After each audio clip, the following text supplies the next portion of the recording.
Buena pregunta.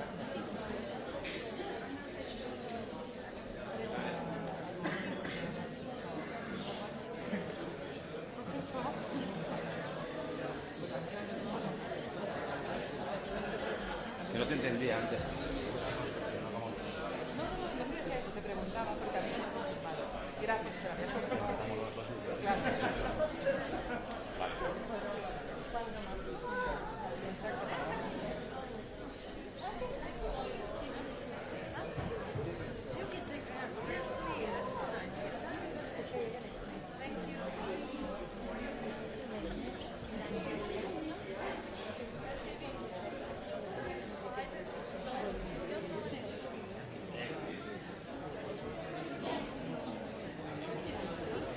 Thank you very much.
Secretary General, and followed with your questions.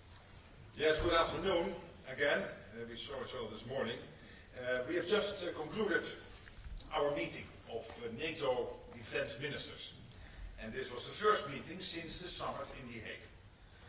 We discussed current challenges to our security, as well as our capacity and resolve to address them. Last month, NATO met drones and jets violating our airspace with quick and decisive action that ensured the security of Allied territory. These incidents highlighted the effectiveness of our deterrence and defense posture, while also providing impetus to improve it further. Under the initiative of NATO's Supreme Allied Commander Europe, we have stepped up our vigilance and enhanced our posture in the Baltic Sea. We recently launched Eastern Sentry, which adds strength and flexibility to our posture across and along the eastern flank, or wherever needed, whenever needed.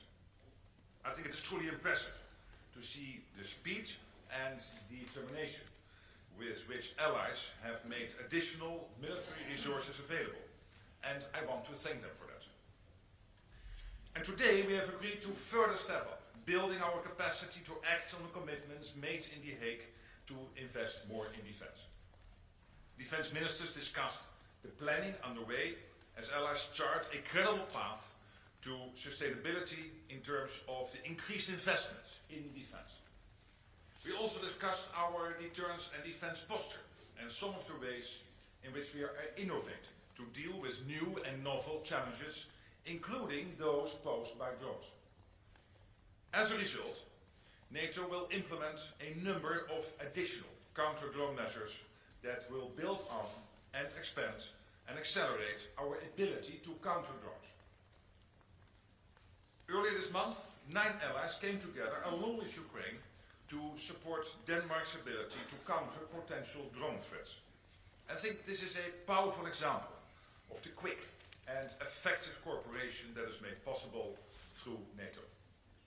We will build on this model as we respond to hybrid threats, including from drones, and continue to develop our mechanisms for allies to share their capabilities and expertise in times of need. As we speak, in the context of Eastern Sentry, we are testing integrated systems that will help us detect, track, and neutralize aerial threats. Innovation and adaptation are in this alliance's DNA. In this vein, we will continue to learn from and cooperate with Ukraine, speed up our own innovation, deepen cooperation with the private sector, and more. Through rigorous and iterative cycles of tests, trials, and exercises, we will bring new technologies and capabilities to bear.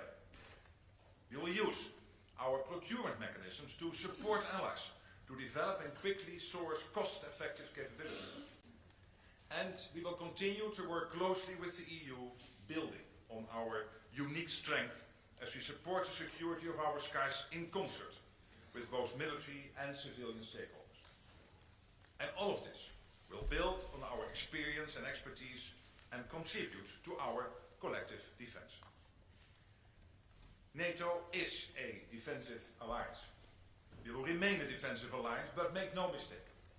This defensive alliance is ready and willing to do what it takes to keep our 1 billion people safe and our territory secure. Today, ministers reaffirmed that we are increasing investment in defense, enhancing defense production, and stepping up our support to Ukraine. Our military has the tools and authorities required to do the job, and we continue to train and to adapt as needed. We don't engage in tit-for-tat exchanges, but we can and do take necessary steps to defend and protect our own, to increase costs on those who might test us, and to make clear to any potential adversary that our resolve is unshakable. As we continue to ensure our own defense, we continue to support Ukraine. Their security is linked with ours. This is not just words, but is reflected in the support we give to Ukraine. Thanks to funding from allies, we are providing Ukraine with critical US equipment through the prioritized Ukraine requirement list, or PEARL. It is getting Ukraine the US weapons it really needs to protect its people and to hold the front line. We started off even strong with 6 allies funding the first PEARL packages. And today we heard from ally after ally about new contributions.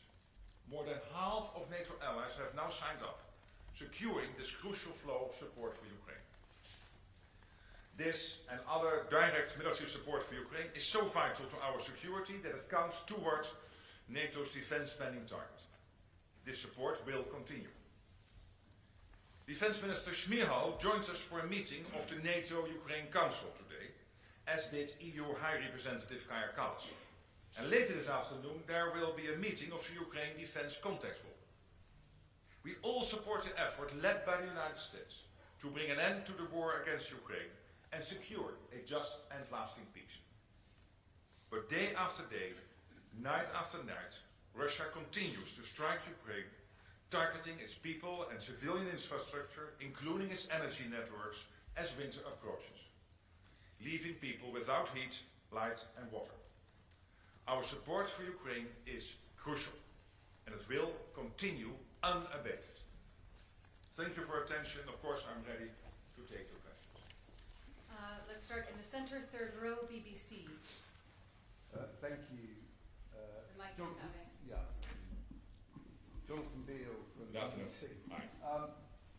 Can I just first of all ask you, but I'm a bit confused about the drone initiative, because the EU is discussing its own drone defence initiative, what some people are calling a drone wall.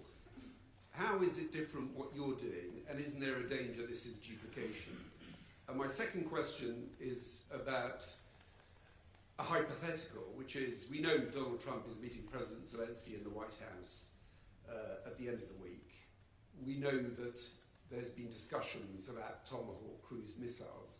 Now, it's not your decision, but would you support the US supplying Ukraine with Tomahawk cruise missiles? And what message do you think that would send to Moscow? Well, on the second question, I will not go into that, because indeed it's up to individual allies, and saying it's up to individual allies, I should limit myself to the max on commenting on potential decisions by allies. But I can assure you that we are very happy about the meeting taking place, the fact that the American President Trump and the President of Ukraine are working so closely together. Of course, we are supporting Ukraine wherever we can. I myself in constant contact with President Zelensky and President Trump, so I think it is very good that they have that meeting on Friday, because in the end what we need to achieve is to make sure that Putin gets to the table, that meaningful negotiations start, and that we bring this terrible war to an end. And that end has to be lasting. That is why the Europeans have come together to discuss security guarantees, together with Canada and others. That is why it is so important that the US has said we want to be supportive of those security guarantees, of course, only coming into place after a long-term ceasefire / a peace deal. On your first question, I'm so happy you asked that question, because I get it often. And there is no duplication. Let me then say it once and for all. The EU and NATO are working hand in hand, closely together. And we both know our strength. NATO's strength is in the capabilities, the military decisions, what you need basically to make sure that when it comes to anti-drone technology, we have what we have in place, what we need to have in place. Learning also from the Ukrainians, learning from Pierre von Jay, our Supreme Allied Commando Transformation and his team, all the people in this building working on this, so that we can keep our skies safe. And then the EU has its own strength when it comes to what I would call the soft power of the internal market, bringing defense industry together, making sure that the money is there, and then doing it in such a way that there is maximum access to what they are doing for non-EU countries. And so I'm happy what they are doing, they are happy what we are doing, it is working in conjunction, we are in close contact, and there is no overlap. And I hope that solves that issue. Okay, we're going to fourth row, Wall Street Journal. Thank you very much. Dan Michaels, Wall Street Journal. If I could follow up on that a little bit. No, I'm sorry.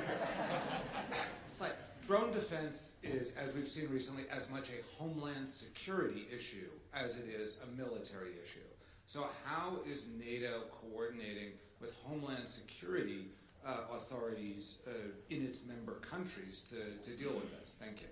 Yes, well, of course, in NATO it is always up to individual allies to make sure that they contribute to the overall effort, what they can contribute, and to make sure that the NATO overall effort is providing the umbrella when it comes to innovation and scaling and procurement and everything we can do in terms of speeding up the process.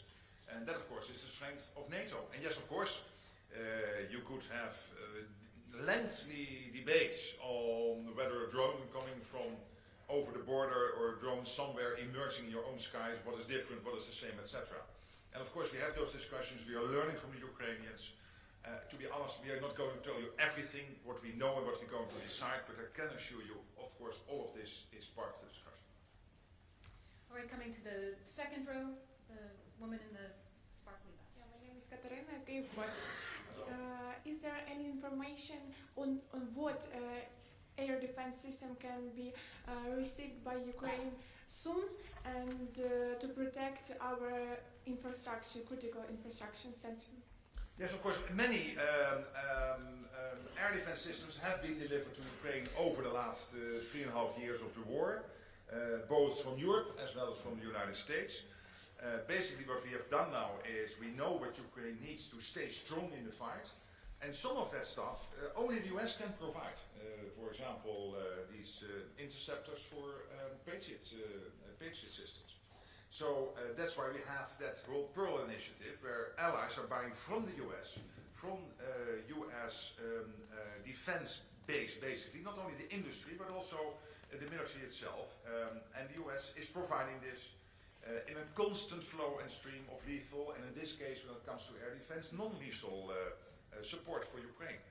And of course also Europeans active here. We know the Italians and the French and the Germans have their own anti-missile systems, and I cannot go into all the details what they have or have not delivered to Ukraine, but probably you have heard the Ukrainian leadership talk about it in the past, so there's a fair amount of transparency I think there, and they are also working on making sure that they have what they need to make sure that those systems stay relevant and can do what they need to do. And it has to work in conjunction. But a lot of this has to come from the US because it's unique, but unique military support which only the US can provide. And that's why we need that Pearl initiative, this list of what Ukraine needs which only the US can provide, paid for by allies. And today, as I said, over half of allies now have signed up. We had 6 originally, the Dutch, the Germans, the Canadians, the Swedes, the Norwegians and the Danes. And today I can tell you it's over half of all allies, and you know there are 32, so there's more than 16. Coming over here, second row, the woman in the second seat. Hello, Christina Poposhoi, Radio Free Europe Moldovan Service. Continuing the drones topic, I'm wondering what NATO can do for its partner, Republic of Moldova, which is increasingly in this situation with a lot of threats from the Russian drones, and the country has almost no ability to respond to these threats. So we saw today announcement of the UK government that they are intending to send to Moldova some experts to help the country to fight with Russian drones. But I'm wondering if there are some other measures discussed at NATO level. And also in this context, I would like to ask you, how do you assess the increase of the Russian, of the exercise of the Russian troops in the Transnistrian region, also related to these drone exercises? Yeah, of course this was not in-depth debated today, but I can generally assure you that there's a close cooperation between the EU and Moldova, between NATO and Moldova. Maya Sandu, myself, we know each other for many years now. I'm an admirer of her leadership. And wherever she feels that we can be of help, we try to help. And it can be NATO as a whole, it can be individual allies stepping up. But also here, let me not go into too many details, because we are a democracy, this is an open press conference. I know that Vladimir Putin always tunes in to these moments, listening to what I'm saying, so I don't want to make him too wise. All right, we're going to come to the center here, third row. Frank Rutte on the third row. Okay. Thanks for the question. Thomas Kuczka, Frankfurt Allgemeine Zeitung. Good to see you. My understanding is that you have presented today a plan to the allies how to strengthen defense against intruding drones. It was not so clear from your initial remarks. That's why I'm coming back to this issue. If that is correct, could you please provide a little bit more detail of what that plan entails? For instance, would it also protect member states that are not at the eastern flank? We've seen such drone incursions in Copenhagen, in Munich, and elsewhere. And what you said about no duplication with the EU, you are always implying that the ambition of the EU is only to strengthen the defense sector and basically provide funding. But clearly we know, and we will see it from the roadmap they are going to present, that they are developing plans on their own. They've called it flagships. It entails drone wall, an eastern flank watch. And these are detailed proposals that have not been developed by NATO. So are you willing to adapt them? Or are you willing to adapt them? Or are you saying, no, we are doing this plan? On the second question, obviously the EU is doing a lot of stuff, we're doing a lot of stuff. We make sure that it all works to speed up each other's initiatives, making use of each other's strength. And I've been in so many of these European Union Council meetings with the EU leaders. In my previous role, the EU has an enormous capacity to bring together the relevant players, the power to make sure that if things really are necessary, that the money is there, that the industry is there. Look what happened during COVID, other moments in recent history where the EU was stepping up and making sure that its convening power, its organizing power was used to the max. And obviously when you do that, you cannot stop at saying we have a drone problem and now we just bring the industry. Now of course you also have to think about what that means in technical terms. But on that side we work completely in conjunction. So the Supreme Allied Commander is in close contact with Kaja Kallas and her team, and we are all working with Andrius Kubilius, the Defense Commissioner. So nobody in the EU and nobody in NATO, we have enough on our plates. We don't want to do anything the other is better at doing. I can really assure you. And here, of course, we are very much also helped by the fact that Ursula von der Leyen, the President of the European Commission, is herself a former defense minister of Germany. So she knows her stuff, you could say. And I love working with her. And we never had issues when it comes to this division of labor. On your first question, of course, first of all, we have, let's say, the air policing as it was. And that's still there. But now we have Eastern Sentry, which, when it comes to the whole eastern flank, has the ambition to ramp up our defense against any incursions. And as I said in my introductory remarks, yes, that is the eastern flank, but basically whenever and whatever, but it is in the air, we have to be vigilant. And then we have, as part of Eastern Sentry, the acknowledgement that with the drones coming into Poland, where we were already working on drones, it even basically has motivated us to do even more and faster and speedier to make sure that when it comes to these drones, we have more to take them out than very costly missiles, as the Dutch F-35 did in Poland, but that we also have other means which are less costly. This is why we are bringing together these various initiatives, all under this heading of Eastern Sentry and part of Eastern Sentry. And that includes a few elements already mentioned. Procurement, it brings together things like speeding up innovation, testing systems. As I mentioned, we are already testing some of these systems now on the eastern flank and as we speak. So we are really ramping up and doing that quite speedily, also making use of all the knowledge from Ukraine. We have JTEC, this joint center with Ukraine and NATO in Poland, where we capture all the lessons from the war. And yeah, Ukraine, of course, is I think, #1 in the world now when it comes to drone technology and anti-drone technology. So we can learn from them, as they supported also Denmark when they were confronted with these drones 2 weeks ago in the run-up to these big European meetings in Copenhagen. All right, we're very short on time, so we'll just have time for one or two more questions. We'll come to the front and center here, the woman in the red jacket. Charlie Hancock, the Moscow Times independent Russian media in exile in the Netherlands. We know that one of the hallmarks of Russian hybrid warfare is ambiguity about who is responsible, to make attribution difficult and also give the Kremlin some plausible deniability. But we also know from whether it be in the Baltic Sea or the fact that many of the FPV drone sightings over military sites and civilian infrastructure in Western Europe either remain unattributed or they took a very long time for the investigation to be carried out. So how can NATO ensure a decisive response to deter future hybrid warfare from Russia whilst maintaining the credibility not only of its response but of its intelligence? Well, step one is to acknowledge the fact that we are 25 times bigger than Russia. The overall NATO economy is 50 trillion to 2 trillion for Russia. It's not bigger than the state of Texas, not bigger than the combined economies of the Netherlands and Belgium. Of course, with a nuclear capability. So I would not compare it completely with Belgium and the Netherlands. But obviously, let's not overstate what Russia is capable of. And we know that their fighter jet pilots are famously not successful in steering these fighter jets, and their captains do not know how to lower an anchor. So, given all the stuff they create on the seabed. Of course, what you're rightly saying is that it is famously difficult to assess whether something is intentional. Of course, you always should look into that. But when it comes to the airspace incursions in Poland and the MiG-31s in Estonia, whether it was intentional or not, it was anyway reckless. It was anyway unacceptable. And then what I want to do is to assess after the situation has ended whether we reacted as we should react. And we did.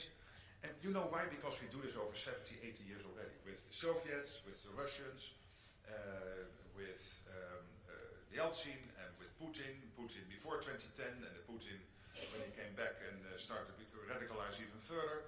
So we have trained and prepared for this. This is exactly what we did when this situation happened. And it means that we are not going to take down an airplane in NATO airspace if it does not pose a threat. But if it poses a threat, I can assure you that our military people have all the authorities they need to make sure that that plane immediately does not pose a threat anymore. And then you know what I mean. And I think that is important. And the Russians know this. So I would say let's trust our military. They have the best stuff. They're very well trained. We've done this for over 50, 60, 70 years. We know how to do this. And let's not take the Russians too seriously. Then your question could be, but then why do you need to spend more on defense? Because if you have a dictator willing to sacrifice 1 million people in the war in Ukraine, this year only gaining very incremental successes in Donbass, I think below 1% or 0.5% of territory, if you're willing to do that, you have to be sure that you are well prepared for that guy if he moves against NATO, if he would do that. I don't know whether he will, but if he would, we are prepared. That is why we are doing it, and he is spending 40% of the state budget on defense. So we take it seriously, but we are very well trained and prepared, and that is why I think we can afford to look at all of this with some calm and some determination. All right, final question. The woman standing in front of the cameras. Thank you, Ms. Zoe Ford for the Australian Broadcasting Corporation. An Australian high-tech surveillance aircraft has just wrapped up a 3-month mission, including to assist with Eastern Sentry. How important has it been to have that aircraft as part of your efforts there, and would you like to see more effort, more contributions from Australia and the Asia-Pacific? Well, let's be absolutely clear on this. Australia and New Zealand and Japan and South Korea, the Republic of Korea, we work very closely together with them. In NATO parlor, the IP4, the Indo-Pacific 4. And you know why? Because we acknowledge that the Euro-Atlantic and the Indo-Pacific cannot be seen as two separate theaters. They are combined with North Korea and China supporting Russia's war effort, Iran supporting Russia's war effort. Let's not be naive about this. And we know that, as I said before, if China would do anything against Taiwan, most likely that Putin will be forced by Xi Jinping to move against NATO. So we have to stand ready, we have to work together, we have to train together, we have to procure together, we have to make sure when it comes to intelligence, etc., etc. Not Article 5, we're not going to extend Article 5 to the Indo-Pacific. But this very practical cooperation is really crucial, and I highly value that relationship with your proud nation. but also with New Zealand, Japan, and the Republic of Korea. Shall we do one more question and then?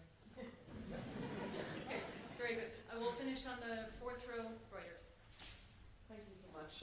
Sabine Siebold with Reuters. President Trump threatened to slap tariffs on Spain for refusing to meet defense spending goal of 5%. Is that justified in your opinion? And the second question, you were talking about the Pearl Initiative. President Zelensky was hoping to have reached commitments of 3.5 billion by now. You stand at 2 billion euros or dollars. At the moment, there's quite a few NATO allies who haven't joined up to the initiative. What's your message to these allies? When it comes to Pearl, I'm really confident that we have the support from allies to buy from what the Americans can provide in lethal and non-lethal aid. So the 6 nations are mentioned, Germany, Canada, Netherlands, and Sweden, Denmark, Norway, they provided the first 2 billion. And as I said today, nation after nation committed to Pearl. Some of these commitments we expected because I've been on the phone a lot myself and others to discuss this with nations and explain why this is so important. But also, some come up today saying, hey, we are going to sign up. So now we are over half. And that means that I'm really confident that the stream of defensive support from the US, the equipment they can deliver, lethal and non-lethal, we can make sure that the bills will be paid by allies. On the first question, President Trump has been extremely important to make the NATO summit into a success. I've said before, without him we would never have come to this outcome of 5%, including the 3.5% core defense spending. If anyone would think that without Trump being President of the United States we would have gotten there, I think that's extreme naivety. It is really thanks to him that we did, and for 2 reasons. Because we have to reach the capability targets, and we need them to, if Article 5 is triggered, that we can do whatever we of the adversary attacking us, if it is Russia or terrorism or whatever. But also because now we equalize with the US. So he's really pushing for that. I'm pushing for that. The good thing is that in The Hague we had unanimity, all 32, total unanimity. Spain totally agreeing to the capability targets. So I think that is important to note. Thank you so much. Now we have to prepare for the Ukraine Defense Conference. Thank you so much.